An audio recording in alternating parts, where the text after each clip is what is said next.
ngelakuin hal berhubungan. Dan dia ini ulama? Iya, dia ulama, Dok. Ulama besar? Ulama, dia ulama besar, termasuk dia cukup terkenal juga. Dia bilang udah nggak sakit gitu. Lagian emang keperawanan kakak buat siapa sih? Nikahnya tuh sama ayah aja, dia bilang gitu. Sama keluarga besar mereka aja, mereka tetap bilang udah ini aib keluarga, tutupin aja gitu.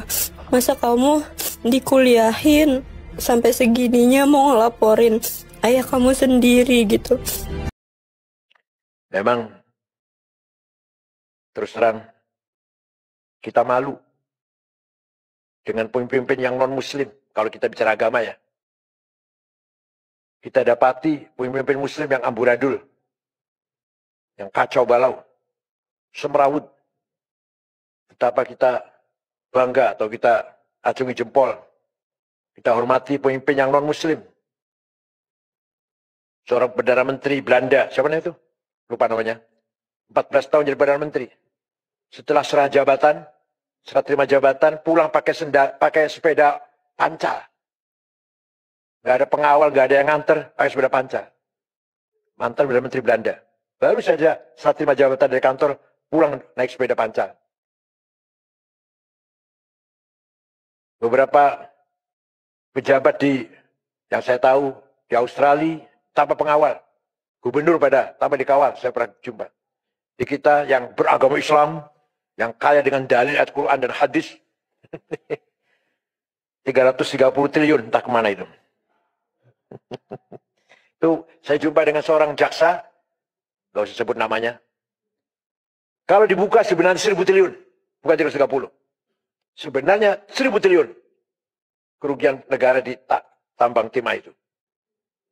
Kalau beragama Islam ada jamaah lagi.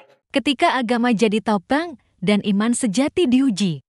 Salam, saudara-saudara terkasih di dalam nama Tuhan Yesus Kristus. Puji Tuhan, kita kembali dipertemukan dalam kasih dan kebenaran yang memerdekakan. Selamat datang kembali di Gereja YouTube, tempat di mana kita belajar melihat kebenaran dengan mata iman, bukan dengan ketakutan atau kebencian. Sebelum kita mulai, jangan lupa klik subscribe, tekan like, dan bagikan video ini supaya lebih banyak orang boleh melihat terang Kristus di tengah dunia yang sedang gelap ini. Tanpa berlama-lama, mari kita bahas dengan hati yang terbuka. Mari ambil bagian dalam pelayanan mulia ini. Central Kristen Indonesia sedang berjuang bagi gereja-gereja di pelosok yang sulit mendapatkan keadilan dalam beribadah. Padahal konstitusi sudah jelas menjamin kebebasan itu. Banyak saudara seiman kita harus beribadah dengan penuh rasa takut, bahkan tanpa rumah ibadah yang layak. Kita tidak bisa diam melihat mereka berjuang sendirian. Jadilah saluran kebaikan. Dukung pelayanan Central Kristen Indonesia melalui BRI 042 130049 9650 AN Central Kristen Indonesia. Setiap rupiah yang Anda berikan akan menjadi dampak nyata bagi mereka yang membutuhkan. Mari kita manfaatkan platform seperti YouTube untuk menghadirkan perubahan, pengharapan, dan terang Kristus bagi Indonesia. Doa terbaik untuk seluruh saudara gereja YouTube yang telah dan akan ikut ambil bagian. Tuhan memberkati. GPU. Belakangan ini, banyak video viral yang menggambarkan fenomena kemerosotan moral di balik simbol agama. Ironisnya, justru orang-orang yang berani bicara jujur sering diserang, dihujat, bahkan difitnah. Sementara mereka yang melakukan kejahatan atas nama agama justru dilindungi dan dibela. Padahal, iman sejati tidak pernah bisa disembunyikan di balik jubah, gelar, atau serban. Tuhan Yesus berkata dalam Matius 7 ayat 16, "Dari buahnya lah kamu akan mengenal mereka." Artinya, yang penting bukan penampilan luar atau simbol-simbol rohani, tapi buah kehidupan, kasih, kebenaran, dan ketulusan hati. Keteladanan yang hilang. Ada seorang tokoh berkata dengan jujur, "Kadang yang beragama justru lupa menjaga keteladanan." Benar sekali, label agama tidak menjamin hati seseorang bersih. Yang dibutuhkan bangsa ini bukan sekadar pemuka agama, tapi pemimpin yang berintegritas. Yang berani berkata jujur meski tidak populer. Yang lebih takut kepada Tuhan, bukan kepada manusia.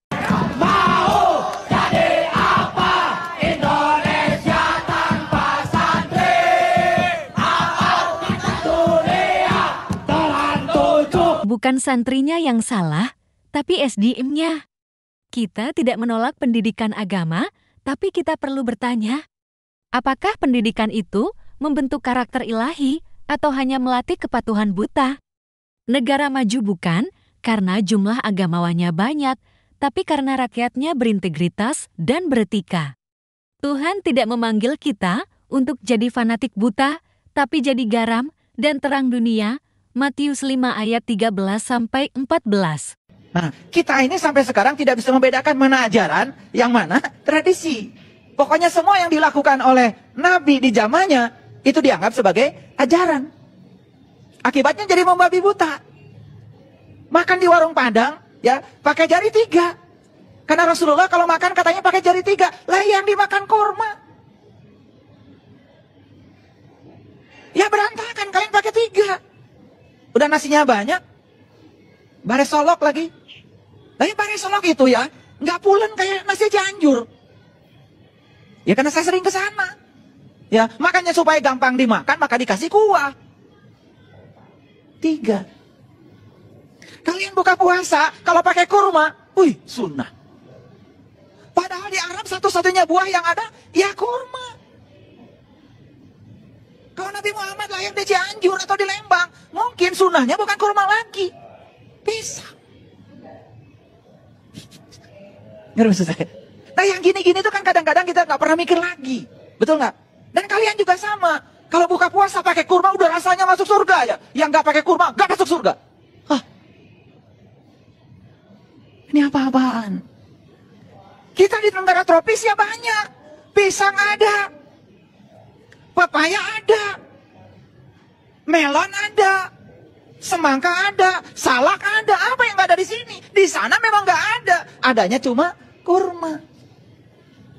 Kadang-kadang kita berlebihan supaya kurma kita jualannya juga laku, pakai nama Nabi.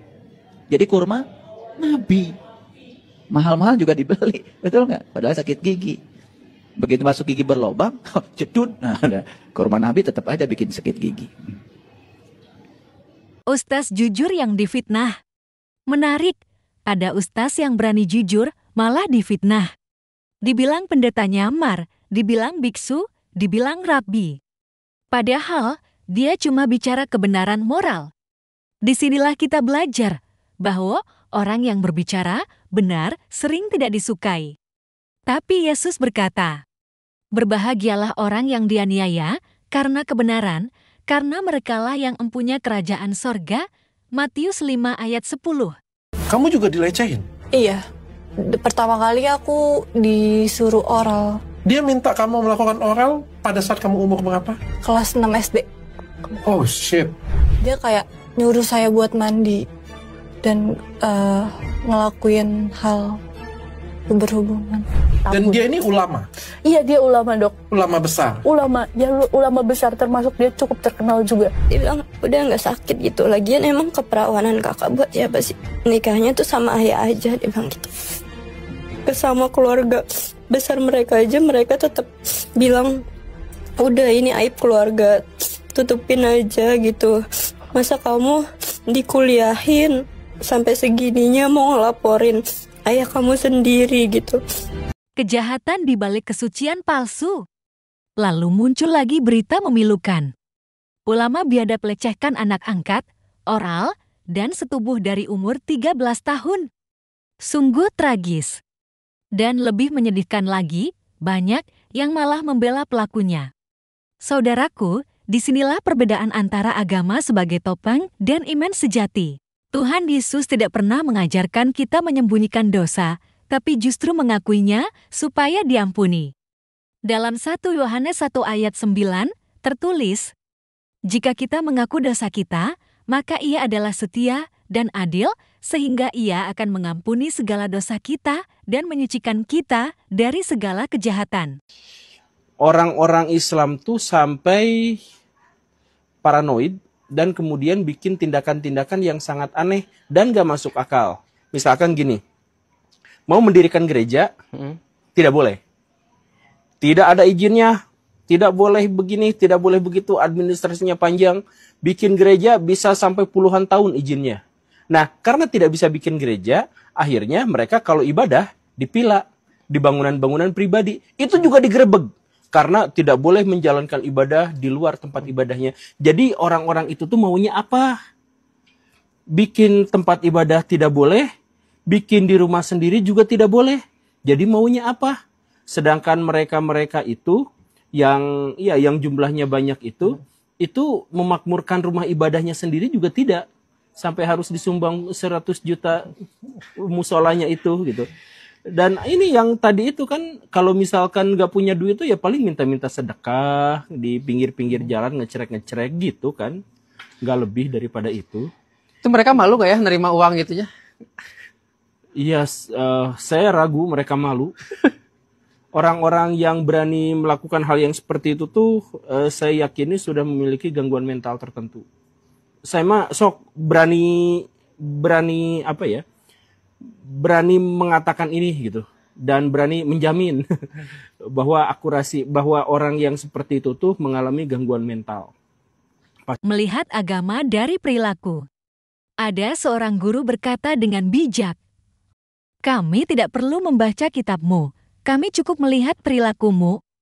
Perkataan ini keras tapi benar. Karena Alkitab pun menegaskan bahwa iman tanpa perbuatan adalah mati. Yakobus 2 ayat 26. Kalau kita mengaku beragama, tapi hidup penuh kebohongan, kebencian, dan kekerasan, apa gunanya? Kenapa gereja tidak boleh dibangun? Karena tidak mendapatkan izin. Ya karena mereka tidak mengizinkan. Ya kan, mereka tidak mengizinkan. Itu yang pertama gitu. Kemudian akhirnya orang-orang Kristen itu kalau tidak boleh ibadah, ya bayangkan kalau dirimu tidak boleh ibadah gitu ya di rumah. Ya di rumah, nah di rumahnya juga digerebek karena rumah bukan tempat ibadah gitu. Jadi maunya apa itu? Orang-orang yang ngegerebek begitu, ya sebenarnya mereka nggak punya tujuan. Satu-satunya tujuan itu adalah agar di Indonesia semuanya muslim. Alasan gereja ditolak. Ada penjelasan menarik lagi dari guru gembul. Mereka takut pada murtad karena tahu kebenaran. Banyak orang menolak pembangunan gereja karena takut kehilangan pengaruh. Tapi kebenaran tidak bisa ditutup dengan pagar, tembok, atau ancaman. Kebenaran akan tetap bersinar seperti matahari, dan barang siapa hidup dalam terang tidak akan takut pada cahaya. Bismillahirrahmanirrahim. Kami, umat Islam dan warga masyarakat Gondang Rejo, bersama elemen umat Islam Solo Raya, menolak keberadaan wisata religi Holy Land Experience, Bukit Doa, Holy Land KA City, atau bangunan lainnya di bawah Yayasan Keluarga Anugerah Sejahtera. Takbir! Takbir! Takbir! Penolakan Bukit Doa Holy Land. Terakhir, kita mendengar penolakan pembangunan Bukit Doa Holy Land di Karanganyar. Miris, karena rumah doa yang seharusnya menjadi tempat damai justru ditolak atas nama toleransi. Padahal Yesus mengajarkan kita untuk mengasihi musuh, bukan membalas kebencian dengan kebencian. Kita berdoa agar setiap hati yang keras dilunakkan oleh kasih Kristus.